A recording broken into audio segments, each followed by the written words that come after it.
Oke, bismillahirrahmanirrahim. Assalamualaikum warahmatullahi wabarakatuh. Waalaikumsalam warahmatullahi wabarakatuh. Oke, selamat sore ya teman-teman semua. Sorry teman-teman. Oke, sore. Jadi, selamat datang kembali di FKI Ashifa. Jadi, di sore hari ini kita tuh lagi ngejalanin proker baru nih. Betul Namanya proker banget. apa nih? Ini kita menjalankan proker, ada podcast nih, sistem baru nih, ada progres baru di FKI Ashifa. Betul. Iya. Jadi pada sore ini kita akan ngejalanin atau ngelakuin podcast yang judulnya itu adalah pola hidup dan gaya hidup sehat dalam Betul. pandangan Islam. Betul banget. Oke, sebelum kita ngebahas ke pembahasan selanjutnya, kita tak kenal sama kata saya. Betul. Oke, Oke. kenalan dulu kali ya. Oke. Oke, pada sore hari ini bakal dipandu nih oleh kita berdua, yaitu mengenalkan diri. Aku Rizky Anzela atau bisa dipanggil Eki, dan ditemani oleh teman aku yaitu Aku Bayu Doni Diputra, bisa dipanggil dengan Bayu. Ya, kami yang nanti yang akan memandu podcast ini dari awal hingga berakhir.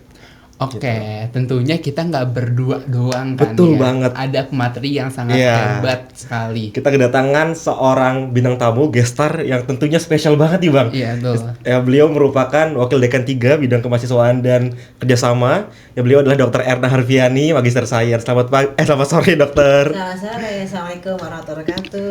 Waalaikumsalam warahmatullahi Sehat, wabarakatuh. Kak Eki dan Kak Bayu. Betul Siap. Dok. Oke. Apa kabar Dokter? Alhamdulillah sehat. Alhamdulillah. Untuk yang kemarin Dokter agak sedikit tidak enak badan ya Dok. Bener, nah kemarin padat merayapnya tetap nggak pernah bisa selesai kalau yang itu. Masya Allah. Tapi dengan keteguhan hati, semangat dan tekad Dokter, Masya Allah masih disempatkan untuk datang hadir di podcast kali ini. Terima kasih banyak ya Tetap Dokter. semangat. Terima kasih banyak. Oke. Sama-sama. Nak. Oke, baik dokter. Jadi pada sore hari ini kita bakal ngebahas materi yang cukup menarik dan cukup penting, apalagi kita sebagai mahasiswa kedokteran dan farmasi itu pasti sangat relate sekali sama materi ini, yaitu tadi Iya. dalam gaya hidup sehat dan pola Pola makan makan. dan Iya, hidup sehat betul. dan pandangan Islam gitu. Betul. Walaupun emang ini sangat relate, tapi sayangnya di masyarakat umum masih banyak sekali Dok yang tidak sependapat atau bahkan tidak searah dengan pengertian dari Islam dan dari medis sendiri. Banyak yang mereka mengsalah-artikan sehingga itu berpengaruh sekali ke kesehatannya tentunya. Oleh karena itu, di sini kita membawakan tema ini itu dengan tujuan agar penonton-penonton di rumah itu bisa memahami apa yang akan kita bahas, dan siapa tahu ada ilmu-ilmu baru yang sangat bermanfaat nih nanti yang bisa kita dapetin. Seperti itu, Dok. Oke, asik. Iya. Kita ngobrol yuk tentang pola makanan sehat ya. Betul, Iya, Dokter. betul. Secara Islami. Betul. Siap. Oke, kira-kira ada yang Abang keresahin nggak di Bang tentang apa gitu? Oke, jadi gini, kita kan sering menekankan kepada sekitar kalau makanan itu harus yang baik dan sehat. Betul. Oke, tapi kita sendiri tuh sering makan makanan yang nggak sesuai atau sembarangan. Nah, kalau semisal menurut dokter itu makanan yang baik dan sehat itu bagaimana ya dok? Oke, bismillah. Mas Eki, jawaban pertanyaannya tuh relate banget sih ya, makanan yang baik dan sehat. Tadi Bayu udah menyampaikan bahwa kita mahasiswa kedokteran harusnya bikin diri kita sehat dulu dong gitu ya, bukan bikin orang lain sehat. Dengan kita sehat, kita baru bisa melakukan banyak kebaikan, menebar kebaikan. Makanan yang sehat itu yang pasti secara Islami ya, kita bicarakan secara Islami ya, ini adalah yang halalan dan thayyib. Ya, yang halal. Artinya halal tuh apa sih? Halal tuh berarti yang tidak haram gitu ya. Dalam Al-Quran dijelaskan bahwa di surat Al-Maidah ayat 3, makanlah diharamkan bagi kamu untuk memakan 4, terutama 4 yang disebutkan di Al-Quran, yaitu makanan yang bangkai. Jelas dong dia sudah mengalami pembusukan dan sebagainya, pasti nggak baik banget buat tubuh kita. Lalu darah juga sebagai pusat tempat berbagai macam penyakit bisa tumbuh, media yang baik buat tubuh, jadi juga nggak baik kalau kita konsumsi. Lalu apa lagi?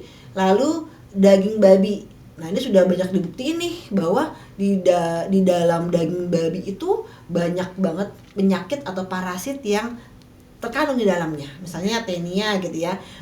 Masih ingat nggak Taenia itu apa? Taenia saginata, Taenia soleum gitu ya. Ini Taenia soleum berarti cacing pita gitu ya. Oh, iya. Yang apalagi babi itu makan segalanya, sampah malah ya, bangkai dan semua. Jadi banyak juga hal yang nggak baik dari situ. Yang terakhir adalah yang disembelih atau kita makan tanpa menyebut atau menyebut nama Allah gitu ya.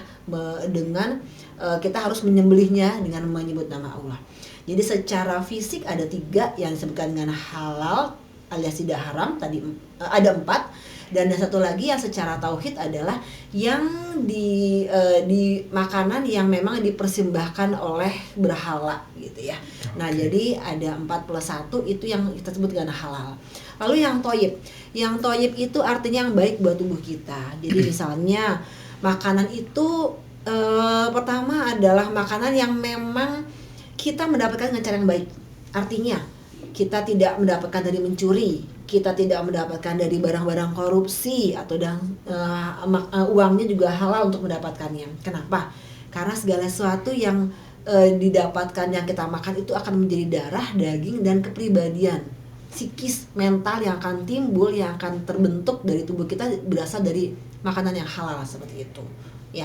Jadi makanan-makanan yang memang berasal dari yang halal, yang baik. Selanjutnya kita juga ada pola hidup yang itu makanlah secukupnya. Jadi kalau misalnya wah lagi kondangan nih makan langsung banyak gitu kan, ini buat kalap ya, dia nahan nih buat nanti buat besok biar nggak makan lagi gitu ya. Padahal disampaikan bahwa makanlah secukupnya. Makanlah secukupnya, di mana makan sebelum lapar sekali dan berhentilah sebelum kenyang. Karena memang itu yang dibutuhkan. Kalian sudah belajar dong di proses pencernaan bagaimana gastroc tuh bisa sampai berapa kali lipat membesar.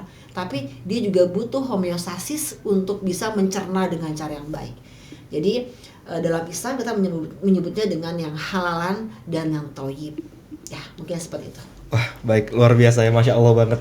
Kita bisa mendapatkan ilmu yang benar-benar kita belum tahu sebelumnya ya. Jadi untuk ternyata makanan yang dianjurkan itu dari Islam itu ada 2 tadi ya dok. Ada halalan dan thayyiban tentunya. Untuk halalan tadi dokter sebutkan bisa dilihat secara fisik dan juga secara tauhid. Untuk fisik ada 4 tadi, ada bangkai, kemudian darah, kemudian daging babi, dan juga dari cara penyembelihannya. Apakah dia menyebut nama Allah atau tidak. Betul, seperti itu. Untuk tauhid itu untuk makanan yang tidak diberikan sesembahan gitu untuk kepada berhala seperti itu ya dok. Iya seperti itu. Wah, luar biasa banget ya bang ya. Iya betul, Masya Allah. Ya semoga kalau misalkan itu diterapkan itu memang pasti berpengaruh banget sih bang. Apalagi dari cara mendapatkan makanannya dengan uang yang halal itu juga pastinya dapat terlihat lah dari cara berperilaku sehari-hari gitu ya bang. Tapi dokter, jika kita hanya mengandalkan dari cara makan ataupun bahan-bahan makanannya, tentunya itu tidak cukup ya dok untuk mendapatkan tidak cukup untuk mendapatkan kondisi tubuh yang prima. Ya, kita membutuhkan segala sesuatu yang sekiranya dapat menunjang. Itu tentunya dalam Islam ada alternatif berupa berpuasa gitu ya dok ya. Nah, kemudian didukung pula dengan adanya literatur-literatur juga yang sudah diteliti tentunya oleh para peneliti, yang ada sebuah konsep diet yang konsepnya itu mirip sekali dengan berpuasa dok, yaitu ada intermittent fasting. Wah, benar itu. Ya benar dokter, kira-kira bagaimana ya dok intermittent fasting di pandangan dokter itu bagaimana? Soalnya di masyarakat itu banyak sekali yang masih ada yang menolak, masih ada yang menerima gitu dok. Jadi ada keraguan di antara itu dok. Oke. Siap. Intermittent fasting lagi viral nih cerita tentang Betul, itu ya, dok. banyak banget dokter. Iya, dan itu juga bermanfaat, artinya terjadi buat setiap orang yang melakukan bisa sampai turun lumayan 3 kilo, 5 kilo, 8 kilo, 10 kilo gitu intermittent fasting. Jadi pada dasarnya baik ya, suatu proses diet yang memang dia menggunakan sistem 8-8-8 gitu ya, di mana dia memberikan kesempatan buat tubuh kita untuk istirahat. Oke. Kita nggak bisa terus kerja dong gitu kan, si tubuh juga perlu rest and digest gitu kan ya, untuk dia istirahat buat memaksimalkan untuk meregenerasi sel-sel tubuh kita. Makanya dia butuh istirahat, puasa, nggak makan, nggak nyemil terus gitu kan ya. Ntar kalian misalnya kan kalau misalnya malam masih boleh makan, nanti paginya masih ada kue nyemil, susu nyemil, permen nyemil, nasi goreng nyemil gitu kan, jadi nggak bisa berhenti, perut nggak bisa berhenti. Nah, makanya dibutuhkan yang intermittent fasting tadi. Jadi pada dasarnya bagus. Cuman memang kalau secara Islami kita ada sesuatu yang lebih bagus lagi, gitu ya. Apa sih yang lebih bagus lagi? Itu adalah puasa secara Islami, gitu. Jadi puasa sunnah. Kalau puasa wajib pasti dong, itu sebagai dasar kita harus puasa wajib. Tapi kalau puasa sunnah hampir sama seperti intermittent fasting, tapi ada satu yaitu innamal a'malu binniyat. Ya betul. Artinya segala sesuatu tergantung niat. Niat. Kalau emang kita niat untuk beribadah kepada Allah, itu pahalanya luar biasa. Enggak cuman badan kita yang lebih sehat, kita menjadi lebih cantik, lebih regenerasi dan sebagainya ya, sehat-sehat tubuh kita, tapi kita mendapatkan pahala yang enggak didapatkan untuk orang-orang yang intermittent fasting. Gitu ya. Jadi tetap baik karena di pada saat berpuasa juga kita ada boleh makan, boleh enggak boleh kita makan terus atau enggak boleh kita puasa terus, ada tetap fase-fase itu. Tapi pada saat kita berpuasa sesuai sama anjuran yang sudah disunahkan oleh Nabi kita, Nabi Muhammad, ada puasa apa? Senin Kamis. Ada puasa sampai terakhir ke puasa Daud ya, yang tiap hari gitu ya, Selang-seling. puasa Iya, selang-seling selang-seling. seperti itu. Itu apa ya, berkahnya kan jauh lebih besar dibanding kalau memang hanya kita intermittent fasting gitu. Walaupun itu juga baik, tapi buat seorang muslim segala sesuatu yang dicontohkan, yang disunahkan pasti lebih baik dibanding yang lainnya. Seperti itu. Oke. Wow. Tapi dokter, tapi biasanya kan ketika orang buka puasa itu suka kalap dong. Wah, Jadi asik. makannya Iya, suka semua banyak, dimakan ya? semua dimakan, gula-gula dimakan semuanya. Gorengan juga. Itu kira-kira bagaimana dok tips and trick biar nggak kalap gitu dok? Biar nggak kalap. Iya. Ya sebenarnya tadi ya, pada saat kita berpuasa terus masuk ke fase yang langsung makan banyak gitu ya, itu kan pasti kadar gula langsung meningkat gitu ya. Betul. Padahal kita dianjurkan untuk ya harus semua tidak berlebihan, segala sesuatu yang berlebihan nggak baik. Memang dimulai dengan kita pastinya membaca doa. Dengan kita selesai berpuasa kita baca doa, kita bisa mulai dengan kurma misalnya, atau buah misalnya. Kenapa sih kurma gitu ya? Kurma ya pertama adalah buah yang memang tumbuh di daerah yang diberkahi, yaitu Palestina. Jadi Palestina memang sudah negara yang diberkahi, dengan apapun yang tumbuh itu adalah diberkahi.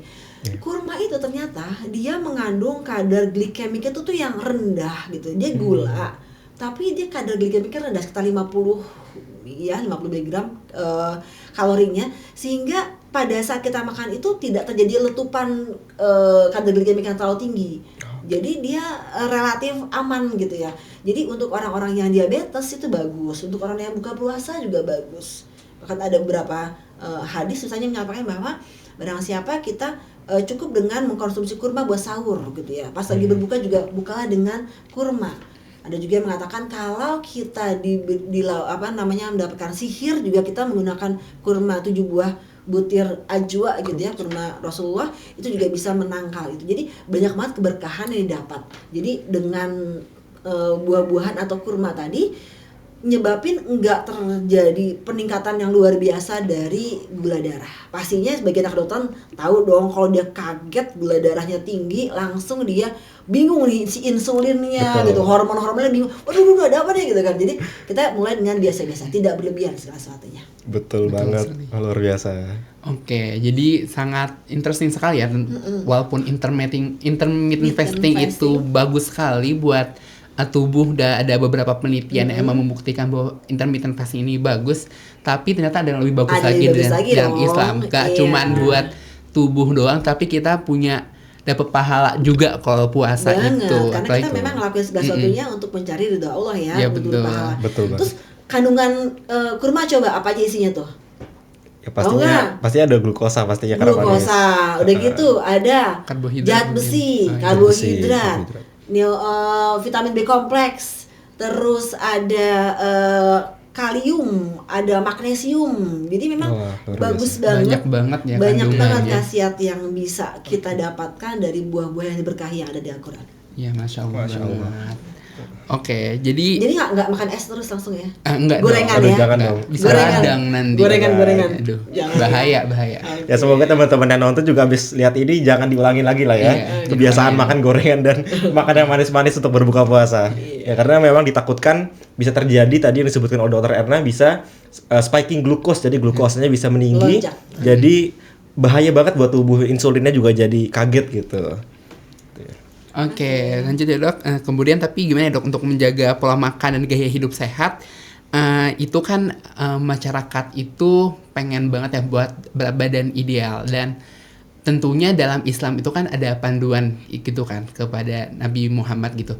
Kira-kira dari pandangan dokter gimana sih pola hidup sehat gitu? Maksudnya dalam yang Nabi Muhammad contohin kepada kita. Pola hidup sehat ya. Pada dasarnya intinya pertama adalah makan yang halal dan thayyib sih ya. Itu adalah yang utama.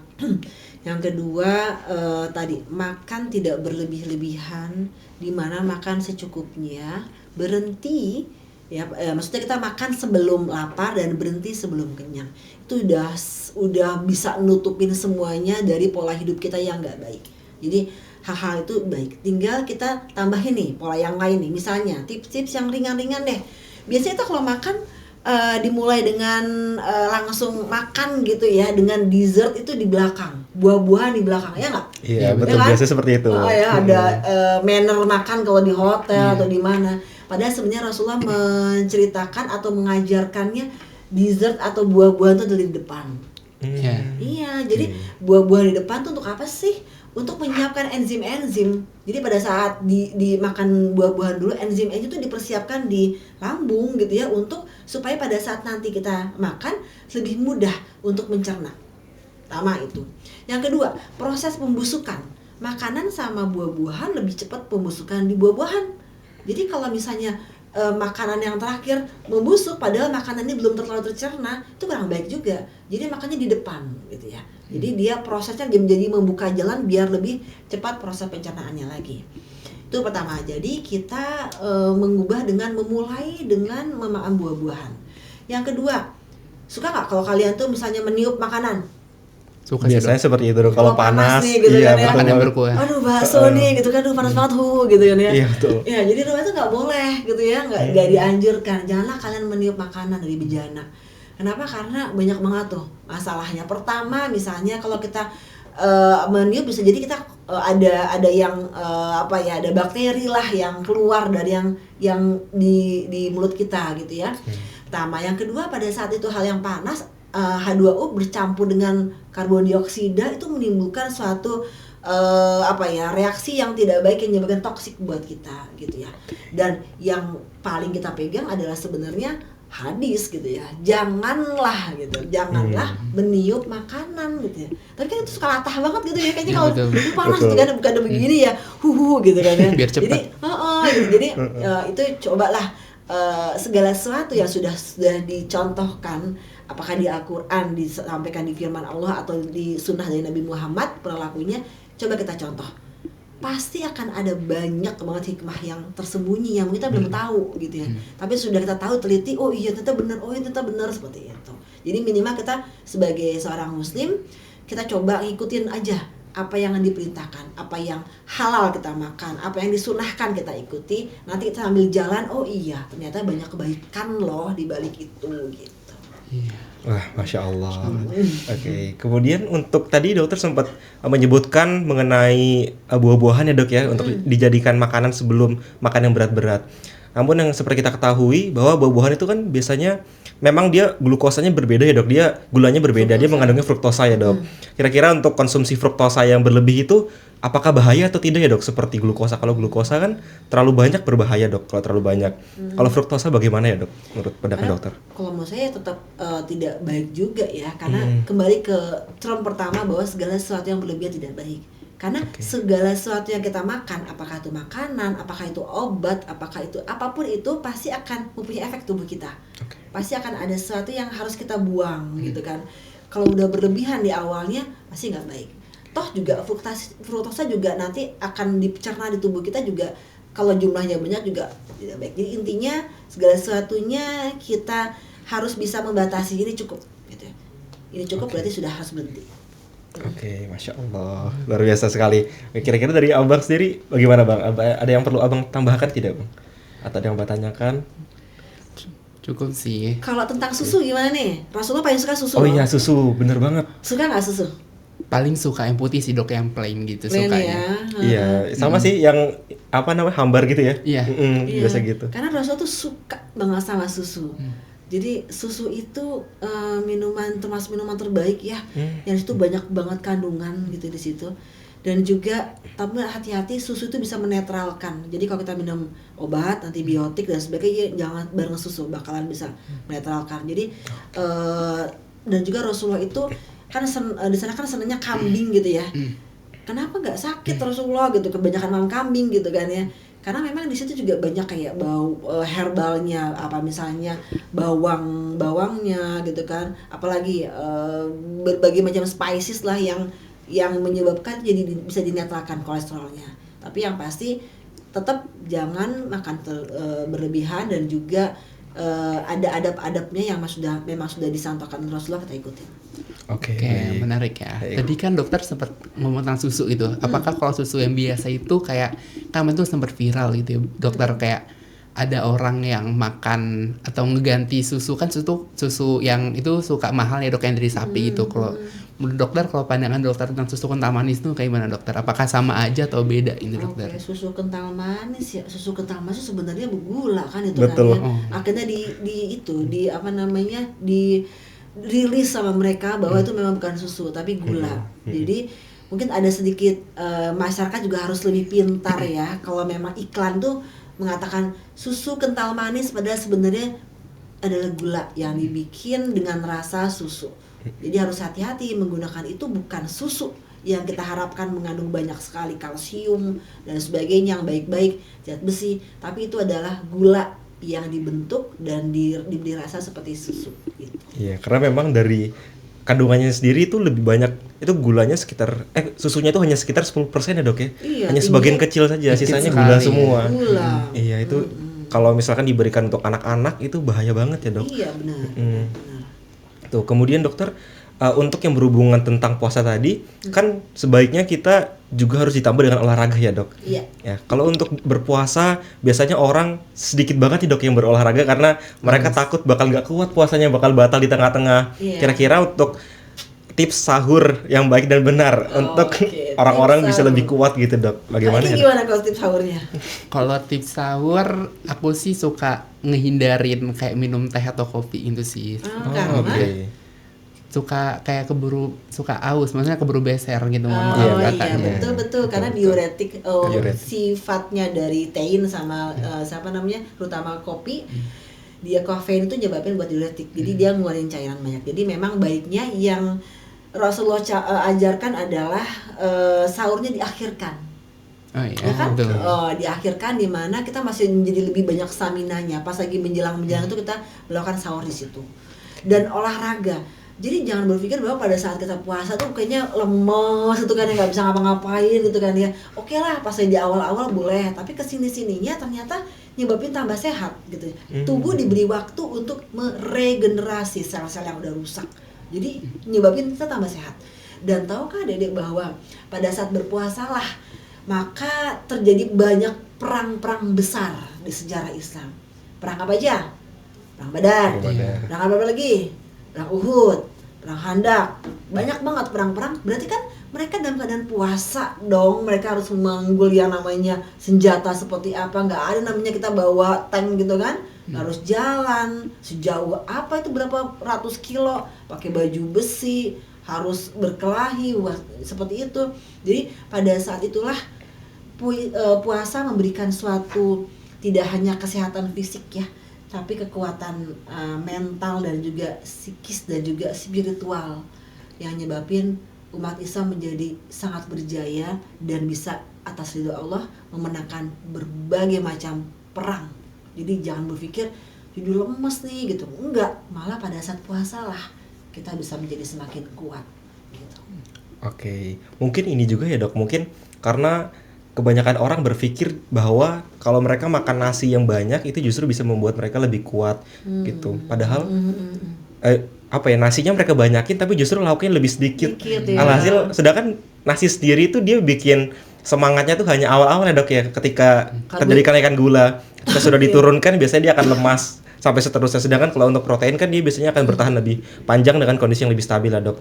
Kalau untuk zaman Nabi mungkin karena zaman dulu itu masih banyak sekali hewan-hewan yang bisa untuk dimanfaatkan sebagai makanan. Jadi mereka memiliki stamina yang lebih kuat gitu ya dok ya. Bisa jadi karena memang protein jadi banyak ya. Betul. Kita di kedokteran udah belajar dong namanya piringku, Ya, isi betul. piringku. Iya, betul, sudah. Ada sepertiga di mana yang sepertiga yang lebih besar tuh malah sebenarnya adalah buah dan sayur gitu kan ya. Selanjutnya baru yang protein. Kenapa? Kalau karbohidrat enggak gitu. Karena karbohidrat juga pada dasarnya semua juga akhirnya bisa berubah menjadi ini glukosa gitu kan. Dan glukosa si nasi terutama itu kan tinggi banget ya indeks glikemiknya ya. Iya.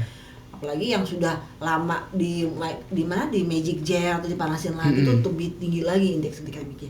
Jadi pada dasarnya ya sesudah kita pahami banyak penelitian bahwa memang dengan isi piringku yang udah tadi ajarkan bareng itu ternyata memang benar bagus bahwa kita harus porsinya tuh yang seimbang, tidak bisa yang hanya yang penting kenyang gitu ya. Itu jangan. Iya betul sekali. Oke, tadi kan kita kayak ngomongin nasi juga kan. Kayak nasi itu kan kayak kandungan gula gitu, ada kandungan gula yang di situ, ada karbohidrat.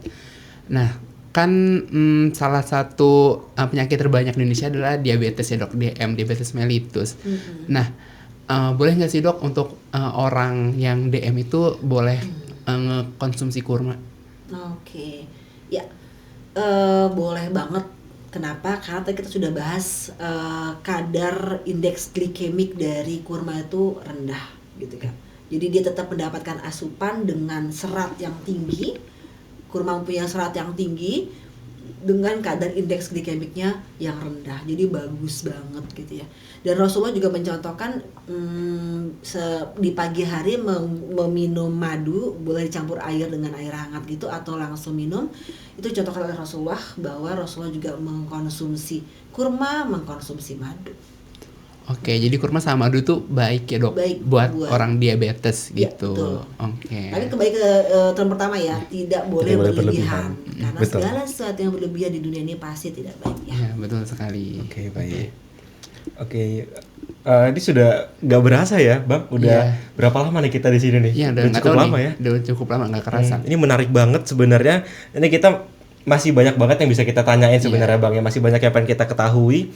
Cuma sepertinya kita dikejar waktu nih bang. Iya betul Ya, sekali. Udah sore banget ya. Udah sore banget, udah mau maghrib. Iya. Gitu.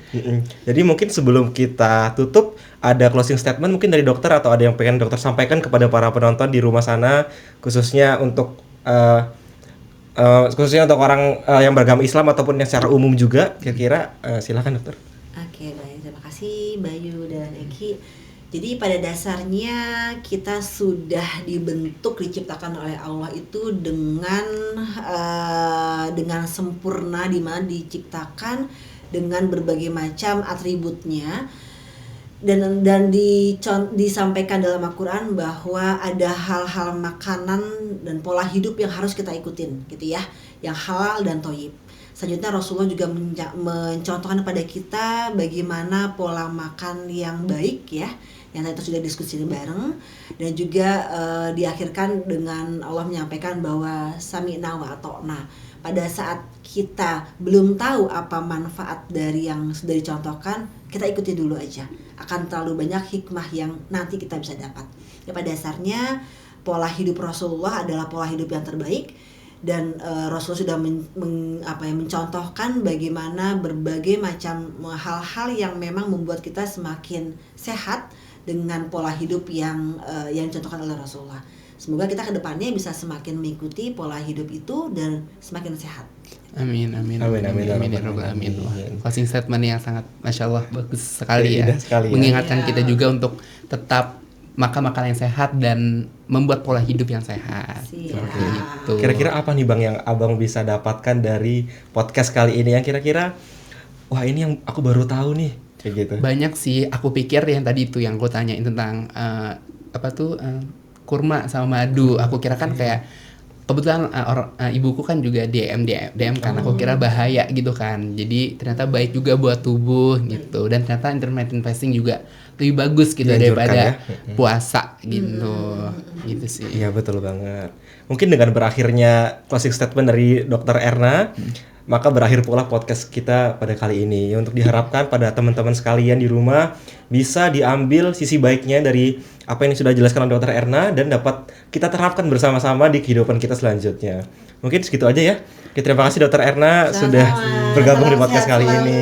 dan Sama-sama. juga semoga bermanfaat apa yang diskusi kita pada hari ini ya. Baik. Terima kasih dokter. Oke, sekian. Sekian dari kami, kurang lebih mohon maaf. Wassalamualaikum Assalamualaikum warahmatullahi warahmatullahi wabarakatuh. Assalamualaikum warahmatullahi wabarakatuh.